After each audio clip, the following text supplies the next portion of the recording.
posgrado, manejo avanzado de heridas, Escuela de Medicina y Enfermería de la Universidad Panamericana de México, expresidente, consejero y miembro fundador de la Asociación Mexicana para el Cuidado Integral y Cicatrización de Heridas. Doctor José, nuevamente, bienvenido.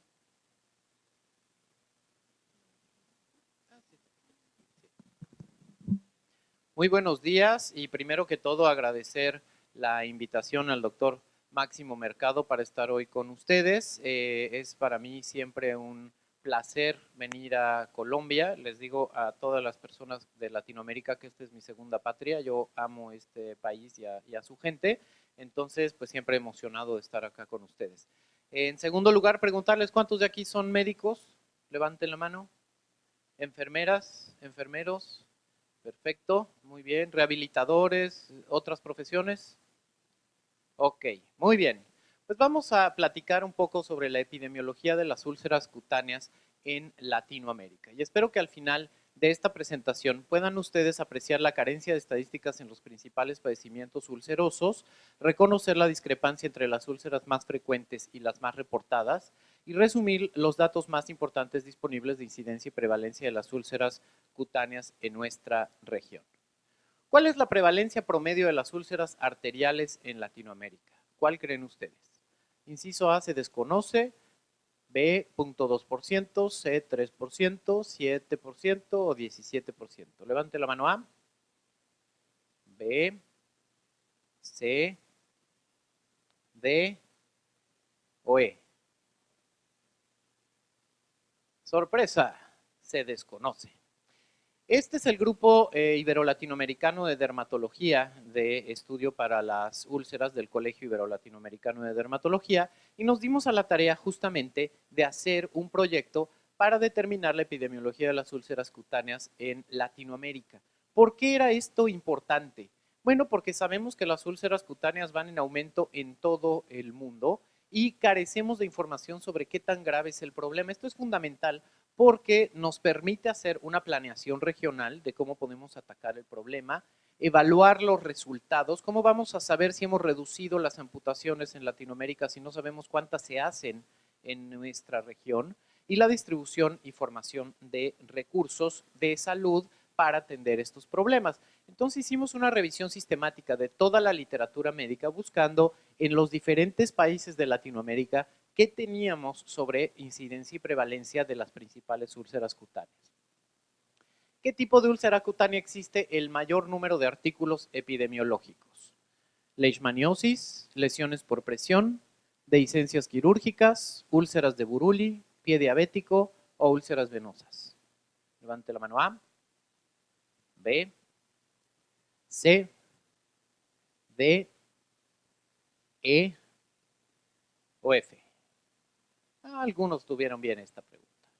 Bien, encontramos 1.670 artículos, de los cuales 114 cumplieron criterios porque estaban escritos en Latinoamérica y hablaban de incidencia o prevalencia.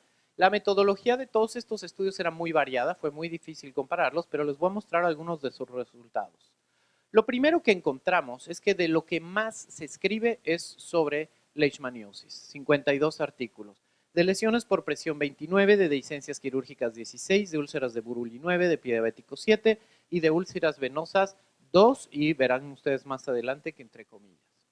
Vean cuál es la prevalencia que se reporta a nivel mundial, que está de este lado, y vean ustedes cuál es la información en Latinoamérica. Vean cómo está completamente tergiversado lo que tenemos nosotros como reportes epidemiológicos en Latinoamérica respecto a lo que tenemos en el resto del mundo. Sobre úlceras venosas y de pierna encontramos solamente, como les decía, dos estudios. Uno es un fragmento de este estudio que se llama Vein Consult Program, que se hizo a nivel mundial, donde un fragmento de ese estudio era relacionado a México, donde encontraron 5.484 pacientes de 10 estados con insuficiencia venosa, no con úlceras, que representaba el 71.3% de la población, es decir, hay una prevalencia muy alta de insuficiencia venosa. De estas, los estados con mayor problema eran estos de acá, que no resulta relevante para ustedes, pero vean, los estadios C5 y C6 del CEAP, que ya son pacientes que tienen úlceras o tuvieron úlceras, representaban el 1.7 y el 1.5 de esos pacientes. Otro estudio en Brasil, hicieron un inventario de úlceras de pierna, de las cuales de 710 lesiones, solo el 17% no eran venosas o arteriales. Esto quiere decir que en las principales úlceras que vamos a ver en las piernas son venosas y arteriales, pero que existen algunas otras úlceras menos frecuentes en las piernas. Bien, ¿qué hay sobre dehiscencias quirúrgicas? Sobre dehiscencias quirúrgicas fue también muy interesante. No existen como tal reportes que hablen en global sobre las diferentes dehiscencias quirúrgicas, sino que son, dependiendo del tipo de cirugía, las diferentes complicaciones. Y por lo mismo tenemos una tabla con una enorme variabilidad, donde tenemos 0% de dehiscencias quirúrgicas, por ejemplo, en una pilorotomía, contra 18% en las mamoplastías transaxilares, como una de las más frecuentes que podemos encontrar. Entonces vean cómo hay una gran discrepancia en cuanto a los estudios que hay de dehiscencias quirúrgicas. Increíble, porque se supone que es un padecimiento muy frecuente en los hospitales y debería existir estadística de cuántas dehiscencias quirúrgicas tienen los diferentes hospitales. El otro problema que se mencionaba en la literatura era que, por ejemplo, cada vez más los pacientes se operan y se mandan lo más rápido posible a sus casas. Entonces, las dehiscencias quirúrgicas ya no las reportan porque no ocurren en el hospital, ocurren cuando el paciente ya está en su casa y le toca a la gente que se dedica a home care atender este tipo de problemas, ¿no? De pie diabético encontramos únicamente 8 estudios, imagínense nada más. De ellos, 3 en Brasil, 3 en México, 1 en Chile y 1 en Colombia.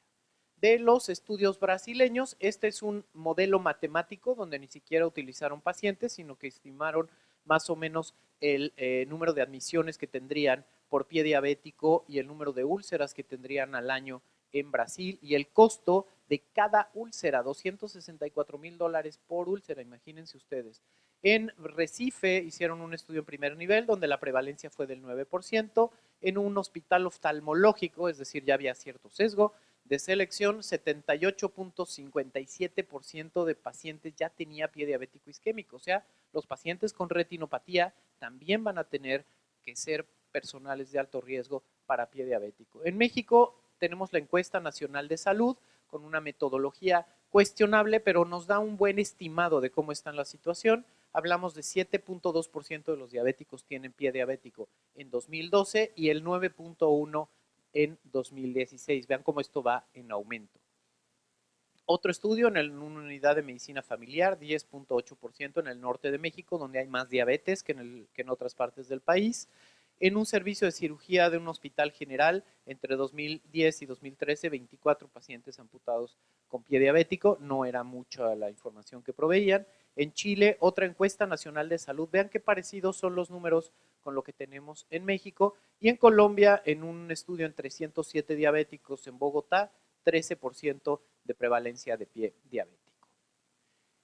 Este estudio es una iniciativa reciente de un grupo latinoamericano muy grande que por WhatsApp organizaron una encuesta a todos los niveles de Latinoamérica para ver en los pacientes hospitalizados en 135 hospitales de 9 países cuántos de estos pacientes internados tenían pie diabético. Se determinó que el 20% de los pacientes diabéticos están hospitalizados por pie diabético y que el 18.6% de los diabéticos están internados por diferentes causas. Entonces, es un estudio interesante que más o menos nos habla de un problema similar, ¿no?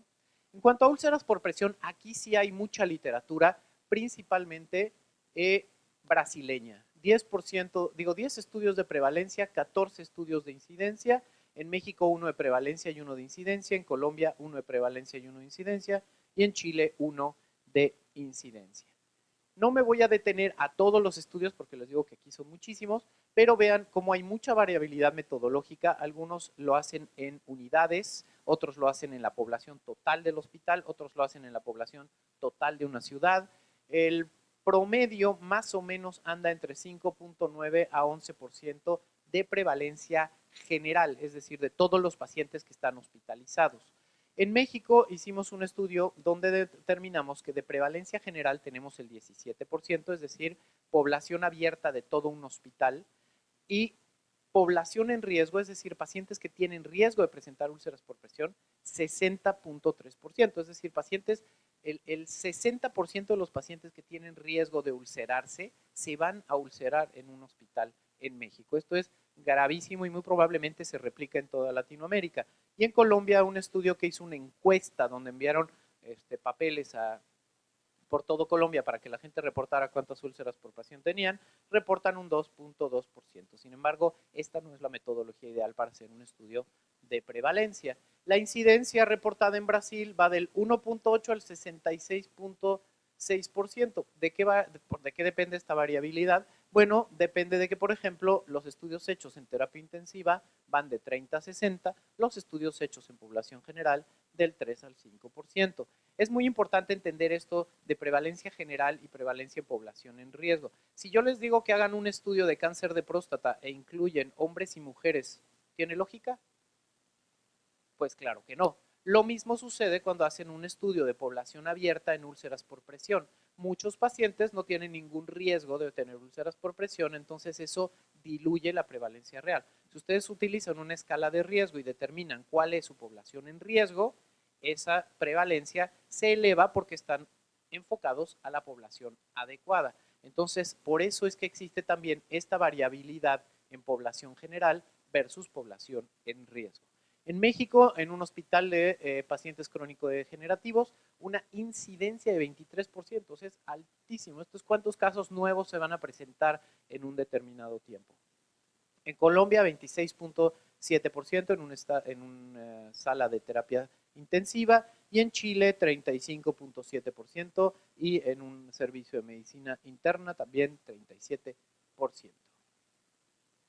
Esto que ven aquí es una úlcera que ustedes seguramente ven mucho en Colombia, pues es uno de los países que se reporta con mayor número de casos de leishmaniosis. Vean ustedes, el mayor número de artículos que tenemos en Latinoamérica es justamente sobre leishmaniosis, ocupando Brasil el primer lugar, Colombia segundo, Argentina, México, no en incidencia ni en prevalencia, en el número de artículos reportados sobre este padecimiento. ¿Cuál es la diferencia? Que aquí nos obligan a reportar. Entonces, como nos obligan a reportar, ahora sí tenemos estadística de estos padecimientos. Y el mayor número de datos disponibles, como les decía, va a estar en Bolivia, Brasil, Perú, etcétera. Hablamos de 7.4 a 242 casos por cada 100,000 habitantes, dependiendo de la población. En México, bueno, encontramos que Tabasco es el país con mayor incidencia de este padecimiento. Esta tabla no pretendo que la lean, pero vean cómo existen un montón de estudios en Brasil con diferentes incidencias. En Colombia tenemos un estudio de prevalencia nacional de 3.8 a 77.3%. En Tolima, en Opón, Tumaco y a nivel estatal, pues reportan hasta 2.800 casos como las poblaciones con el mayor número de casos. No conozco bien la geografía de Colombia, entonces no sé si esto es más al norte, más al sur o para dónde está, pero vean ustedes cómo son uno de los países con mayor incidencia de leishmaniosis. Entonces esto es importante que lo tomemos en consideración, ¿no? La úlcera de Buruli, como ustedes saben, fue descrita en África, pero en nuestro continente también tenemos pacientes con este padecimiento causado por una micobacteria que causa ulceración a través de una enzima muy poderosa que se llama micolactona. Y aquí tenemos que el mayor número de artículos están en Guyana Francesa y Surinam, pero Perú, México y Brasil también tienen reportes de esta enfermedad. El único país de Latinoamérica que sigue reportando activamente sobre este padecimiento es la Guyana Francesa, con 250 casos reportados hasta ahora, todos sobre esta región del río Sinamari. Es interesante esta enfermedad porque seguramente está subreportada en muchos lugares donde existe también esta úlcera de Buruli, pero como la gente no piensa y no la reconoce, pues no la reporta, ¿no? En Perú, 11 casos hasta el 2006, más un caso del 2008, Surinam 2 casos, México 8 casos desde 1953 hasta la fecha, y Brasil 2 casos. También un padecimiento de reporte obligatorio. Otras úlceras que se reportan son arteriales, pioderma, vasculitis, vasculopáticas, virales. Sin embargo, no existe un solo artículo sobre epidemiología de estos padecimientos. Pues en conclusión, tenemos una carencia muy importante de información.